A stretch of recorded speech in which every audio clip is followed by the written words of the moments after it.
Shalom, shalom. I want to give all praises to the Most High Power, Yahweh, Hashem, Yahweh Shai, Hashem, Rakakadash, Brakade Yahweh, Brakade Yahweh Shai, Babu Kisha, Babu Kisha, Babu Kisha, Abanawa, Shaba, Shabayam, Hawa Shanawa, Mayan, Raila, Iwalam Yam. I want to give double honors to the apostles and elders of Great Millstone, peace and salutation to all the Akim that's doing this work in sincerity and humiliation all across the four winds. In wholeheartedness to you, I salute. This is the brother Yashawanba from the GMS Bahamas Camp at you with this truth. Now, I wanted to go into a lesson today, right, about dealing with the corrupt minds of others, right, and how people tend to, dwell on empty and trifling topics, things that have no meaning, Also, know how not to give your attention on worldly things, how not to be excessive in, your love of money, your love of women, your lust and all that. You see? Because if you give into those things, those fleshly things, you start to neglect your spirit. And if you neglect your spirit, well, we all know what happens when you do that. You see? But let's just get into it, right? This is the book of 1 Timothy chapter 6, starting at verse 3. It reads, "If any man teach otherwise, and consent not to wholesome words, even the words of our Lord Yahweh and to the doctrine which is according to godliness," meaning if a man teaches another doctrine, and knowingly discredits the words of Yahweh Mashiach, well, he's a fool, basically.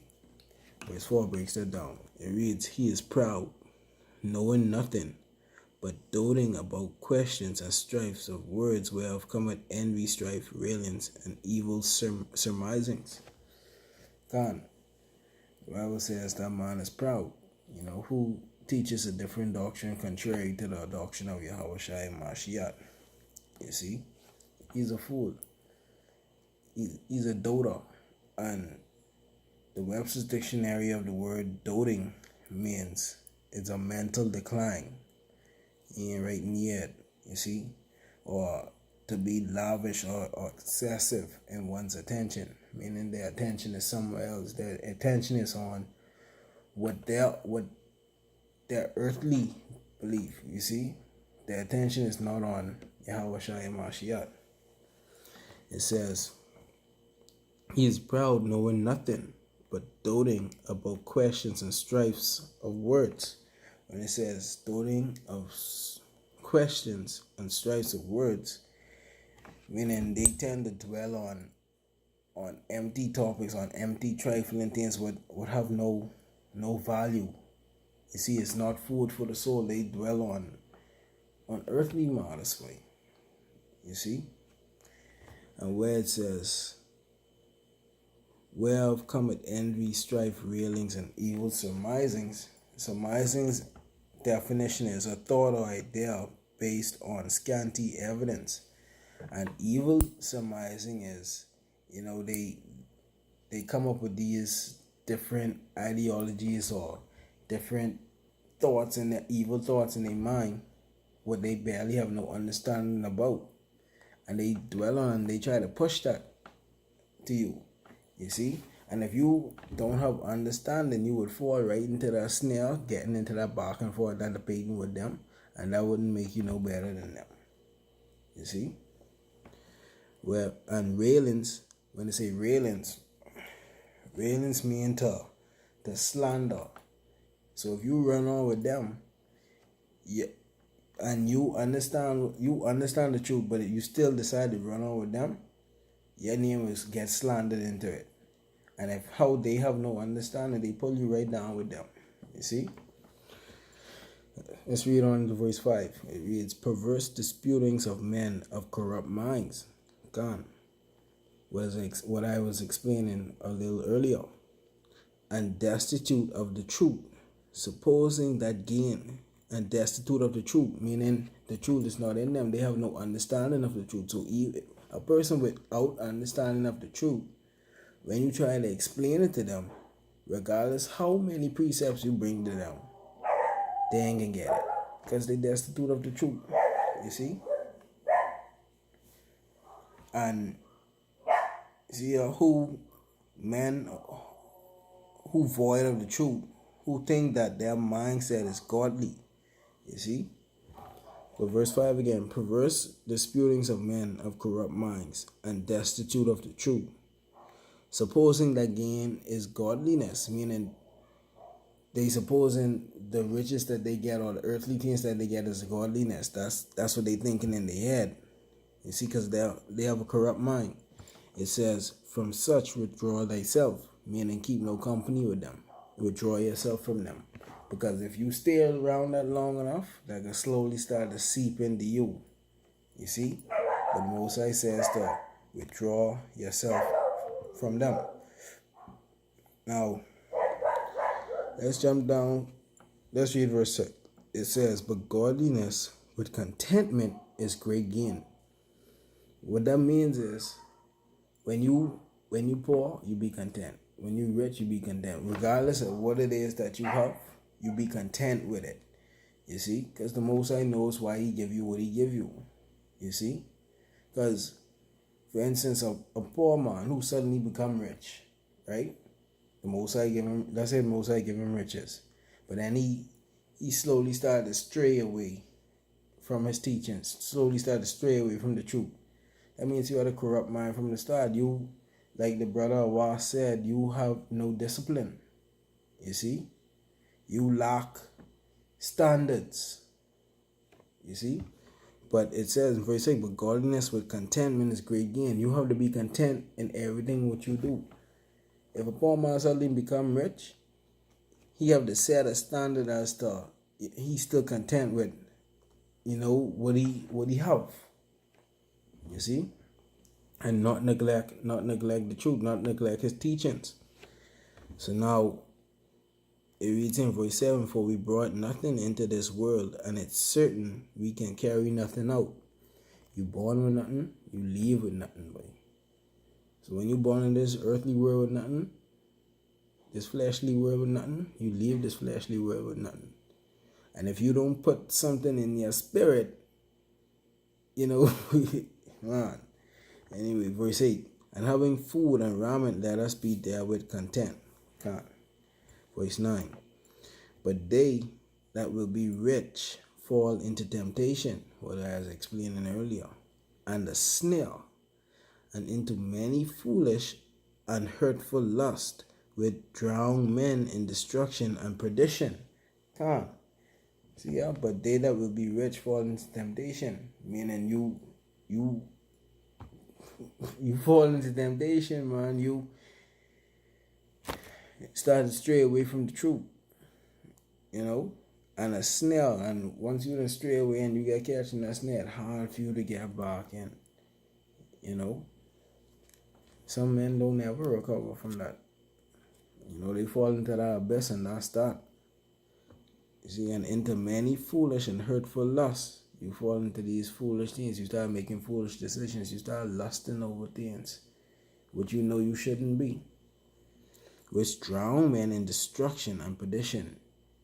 The Most High kill you, man. You see? And reading the scripture, it can break down to you what is one of the biggest things that cause jakes these days. Verse 10. For the love of money is the root of all evil, which while some covered after, they have erred from the faith and passed themselves through with many sorrows. That same love of money right there caused many men to fall out of the truth. You see, that same love of money and women is what caused jakes the most. You see, but let's bring out a precept to prove that, right? Let's get the book of 1 John, chapter 2, and starting at verse 15, right? That's a lot here. It reads, love not the world, neither the things that are in the world. If any man love the world, the love of the Most High is not in him. Qam. You see, yo?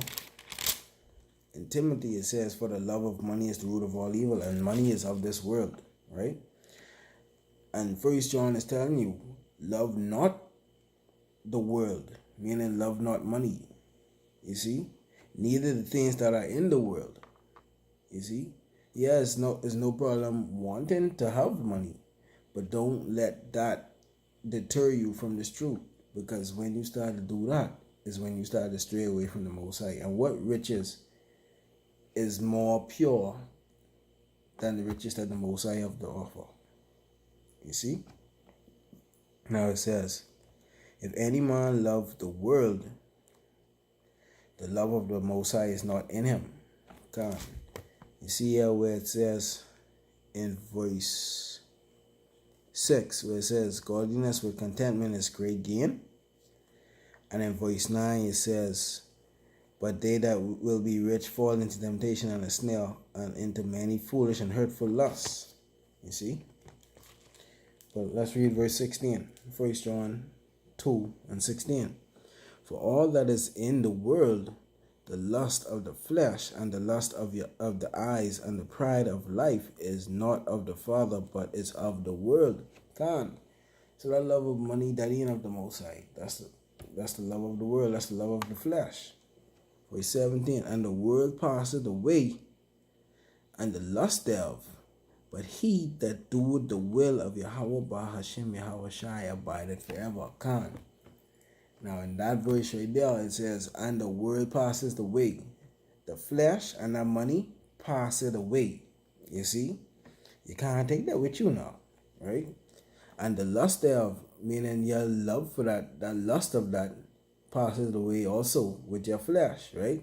And what leaves after that? Just your spirit.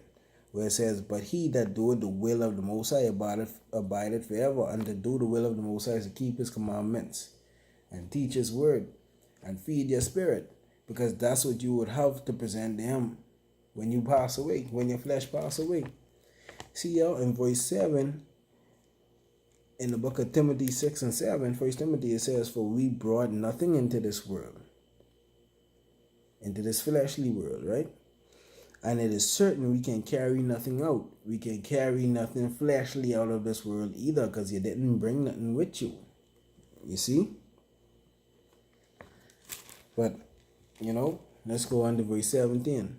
And like it said in verse 17, and the world passeth away, and the lust thereof, but he that doeth the will of the Most High abideth forever. So, don't feed